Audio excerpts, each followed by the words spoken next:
무한한 프리미엄을 누려라. 롯데캐슬 인피니알 문의 1566-6606 롯데건설. 자, 오늘의 엑스포 뉴스 김예지 리포터와 함께하겠습니다. 어서 오십시오. 어서 오십시오. 네, 안녕하세요. 리포터 김혜지입니다. 자, 부산 현지 실사 사흘째인 어제 공식 일정을 마쳤죠. 오늘 오전 8시 30분에 김해공항에서 인천국제공항으로 이동을 해서 이제 실사단은 출국할 예정입니다. 네, 어젯밤 광안리 해수욕장에서 펼쳐진 2030 부산 엑스포 유치 겸 불꽃쇼를 마지막으로 숨가빴던 이 실사 일정을 마무리했고요. 실사단은 오늘 오전 에어 부산이 엑스포 유치 의미를 담아 제공하는 특별 전용기 BX2030 편으로 부산 김해공항을 떠납니다. 인천공항을 거쳐서 출국할 예정이고요. 예, BIE 실사단 일정이 어제 오전 4차 프레젠테이션을 시작으로 이어졌었는데 어제 있었던 4차 프레젠테이션은 어떤 내용으로 진행됐습니까? 네, 시그널 부산에서 열린 이날 PT에서는 엑스포 홍보 대행사의 매튜 해링턴 사장 그리고 최상대 기획재정부 2차관과 이경호 엑스포 유치지원단장이 홍보와 재정을 주제로 발표를 했습니다. 매튜 해링턴 사장은 엑스포 홍보 전략과 로고 등에 대해서, 그리고 최상대 기재부 2차관과 이경호 엑스포 유치지원단장은 엑스포 재원 계획과 예상 소요 비용에 대해서 설명을 했는데요. 이후 진행된 질의응답 시간에는 대중교통과 엑스포 개최 부지 그리고 예산 등에 대해서 심도 있게 논의한 것으로 알려졌습니다. 이날 실사단 포함 참석자들은 자축하는 분위기 속에서 웃으며 PT장을 빠져나왔고요. 이로써 지난 3일부터 총 4회에 걸쳐 진행된 PT는 모두 마무리가 됐습니다. 그러니까 이래저래 좀 화기애애하게 뭔가를 마무리한 것 같긴 한데 네. 그리고 나서 향한 곳이 세계 유일의 유엔군 묘지죠. 부산 남구 유엔 평화기념공원입니다. 네, 실사단 중 단장을 비롯한 4명이 독일, 그리스, 프랑스, 이탈리아 국적인데요. 이는 6.25 전쟁 참전국입니다. 약속을 지키는 나라, 받은 은혜를 돌려주는 나라, 신뢰를 주는 나라, 이 이미지를 강조하기 위해서 유엔 공원을 포함시켰다는 게 행사 주최 측의 설명이고요. 또 부산시 나눔과 돌봄의 장을 만들겠다는 포부를 눈으로 확인할 수 있는 자리였기도 한데요. 나눔과 돌봄의 장은 부산 엑스포의 3가지 부주제 중 하나죠. 예, 사실 이제 유엔 기념공원은 전 세계에 있는 유일한 유엔군 묘지입니다. 여기가 국제 협력과 연대를 잘 보여주고 또 세계 공통의 가치인 평화와 자유를 상징하는 곳이지. 네, 부산은 한국 전쟁의 아픔을 딛고 현재는 제2도시로 성장을 했죠. 부산시는 유엔 기념공원에서 지금은 세계 각국의 성장 경험을 공유할 수 있는 부산 이니셔티브를 강조를 했습니다. 엑스포 개최의 역사적 당위성을 설명한 것으로 전해지고 있는데요. 여기서 부산 이니셔티브는 한국의 성장 경험을 회원국에 공유해서 기후변화, 식량 문제, 미래 세대 인력 양성 등 각국이 처한 다양한 문제를 함께 해결해 나간다는 국제협력 프로젝트입니다. 예, 실사단이 실사 기간에 특히나 이 부산 이니셔티브의 가치에 대해서 굉장히 큰 관심을 보였다고요? 네, 어제 오후 4시 해운대구 시그널 호텔에서는 BI 현지 실사단 기자회견이 열렸습니다. 실사단은 이번 2030 세계 박람회 유치 전략으로 내세운 부산 이니셔티브라는 이 주제가 매우 흥미롭고 또 장점이 많다는 점을 강점으로 꼽았는데요. 디미트리 케르켄테즈 사무총장은 대한민국 정부와 부산시가 회원국에 전달하고자 하는 메시지는 6개월짜리 행사가 아니라 유치가 끝나면 전 세계와의 파트너십을 한다는 메시지가 있다, 이렇게 평가를 하기도 했습니다. 예, 그리고 또 부산이 2030 세계 박람회를 개최할 만한 충분한 역량을 갖췄다 이런 평가도 했고 시민들의 열정적인 환영에도 진심으로 칭찬을 보냈다고요. 네, 유치 열기를 제대로 보여줬다, 이런 평가를 받고 있는데요. 우리 부산 시민들의 저력을 확인할 수 있었던 지난 나흘이었습니다. 그리고 기자회견에서 파트릭 슈페이트 실사단장은 실사단은 2030년 부산에서 과연 세계 박람회를 개최할 수 있는지 이 타당성을 조사하는 이번 현지 실사에서 부산이 많은 장점을 갖고 있음을 확인했다라고 얘기를 했고요. 그리고 재정적 지원, 교통 접근성, 정치권과 기업, 시민 지지 등 사회적 환경을 조사했고 돌아가서 보고서를 작성해 회원국과 공유하겠다, 이렇게 말했습니다. 그러니까 현지 실사라는 게 결국 유치 계획서에 제시된 내용을 좀 꼼꼼히 살펴보는 과정인데 네. 부산에서 진행된 3차례 프레젠테이션 때마다 정말 열띤 토론이 이어졌다고요? 네, 유치계획서에 제시된 내용을 14개 분야 61개 문항으로 나누어서 꼼꼼히 살펴보는 과정이었는데요.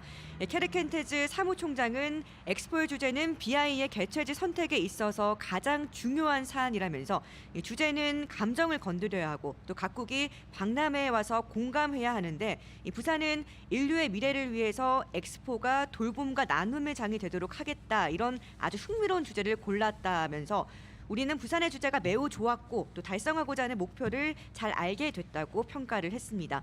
또 기후변화 관련 주제는 더 강조를 했으면 좋겠다, 이렇게 덧붙였는데요. 네네. 만약에 11월에 부산 유치가 확정이 된다면 기후변화에 대해서 더 깊고 다양하게 의견을 듣고 확장하기 바란다, 이렇게 조언을 건네기도 했습니다. 예, 개최 도시를 결정하는 데는 여러 가지 요소를 고려하지만은 네. 전 세계 많은 관람객을 수용해야 되기 때문에 이 박람회장의 접근성과 연결성, 요걸 중요하게 본다 하던데 네. 엑스포 박람회장이들 부산항 북항에 대한 칭찬도 아끼지 않았다면서요? 그렇습니다. 이 접근성과 연결성에 있어서 부산 시내에 위치한 부산항 북항은 박람회장으로서 장점을 갖고 있다, 이렇게 언급을 했는데요.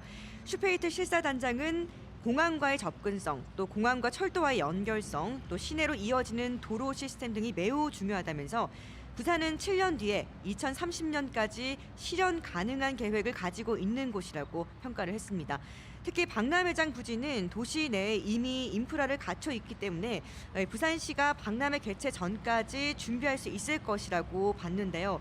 아무것도 없는 곳에 박람회장을 만드는 것과는 차원이 다르다면서 긍정적으로 평가를 했습니다. 그리고 2025년에 오사카에서 세계 박람회가 열리기 때문에 개최지 결정에 있어서 대륙간 안배가 중요하다, 이런 얘기도 있었거든요. 네.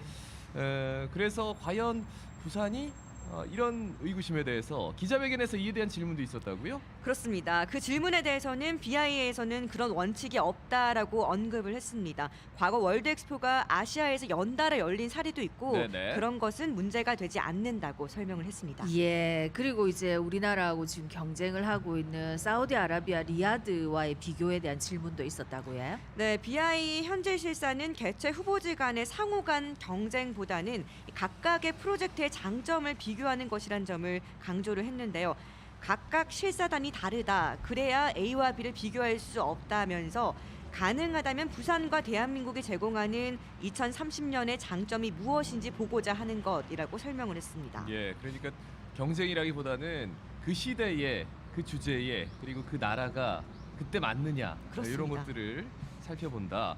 그런데 2030 월드엑스포 유치위원회 관계자 BI 실사에 대한 강한 자신감을 드러내고 있다고 하더라고요. 사우디와 견주어서 해볼 만하다, 이런 평이라고요. 네, 5일머니를 앞세운 사우디의 적극적인 유치 활동에 부산 유치는 가능성이 거의 없을 것이다, 예전엔 전망을 했었는데요. 이제 50대 50을 논할 정도로 따라 붙었다라는 평입니다.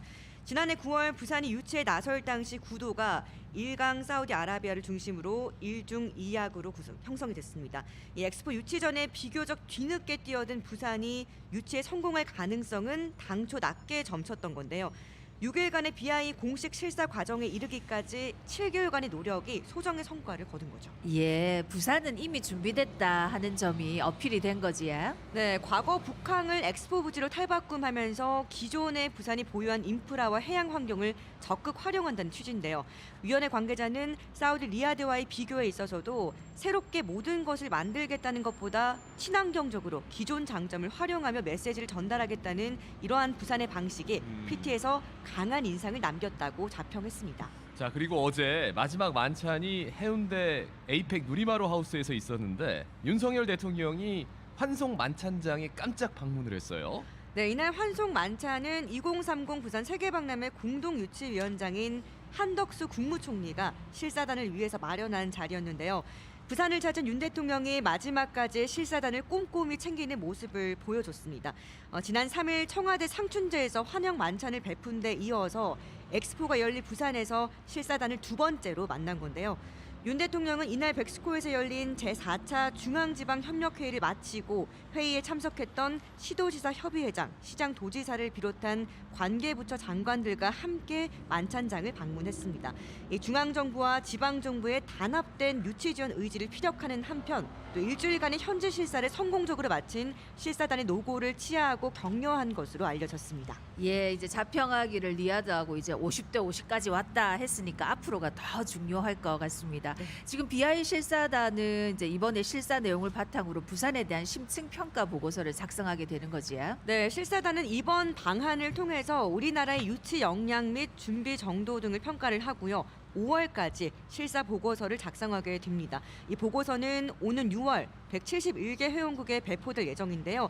11월에 열리는 개최지 결정 투표에서 지지국을 결정할 기초 자료로 활용이 됩니다. 앞으로 11월 투표까지 약 6개월여가 남은 시점에서 남은 기간의 유치 활동이 중요한 시점이란 건데요. 이 박형준 부산시장은 앞으로는 개별 국가에 대한 유치 활동이 중요하다면서 이번 실사에서도 강조했던 부산 이니셔티브를 중심으로 남은 6개월 동안 민관의 힘을 합쳐서 각 국가에 대한 개별 유치 활동을 해나갈 것이라고 전했습니다. 11월 투표에서는 다수표를 많이 받은 후보지가 결정되는 거예요. 그렇진 않고요. 이 다수표가 아닌 3분의 2 이상의 지지를 어허. 얻은 국가가 나와야 하는 건데요. 예. 3분의 2 이상의 표를 받은 국가가 나오지 않는다면 이 최저 득표국을 제외를 하고 곧바로 2차 투표를 진행하게 됩니다. 만약에 2차 투표에서도 3분의 2 이상 얻은 국가가 나오지 않을 경우에는 최종 2개국이 남을 때까지 투표를 진행하게 되는 건데요. 마지막 남은 2개 국가 중에서 더 많은 표를 받은 후보지가 결정이 되는 겁니다. 이번 2030 엑스포 유치에는 4개 국가가 출사표를 던진 만큼 투표는 최대 3차례 치러질 것으로 전망을 하고 있습니다. 예, 모쪼록 이번에 실사단이 보고 느낀 우리 부산의 강점과 매력 요것들이 회원국들에게 잘 전달되면 좋겠습니다. 김예지 리포터 수고하셨습니다. 수고하셨습니다. 감사합니다.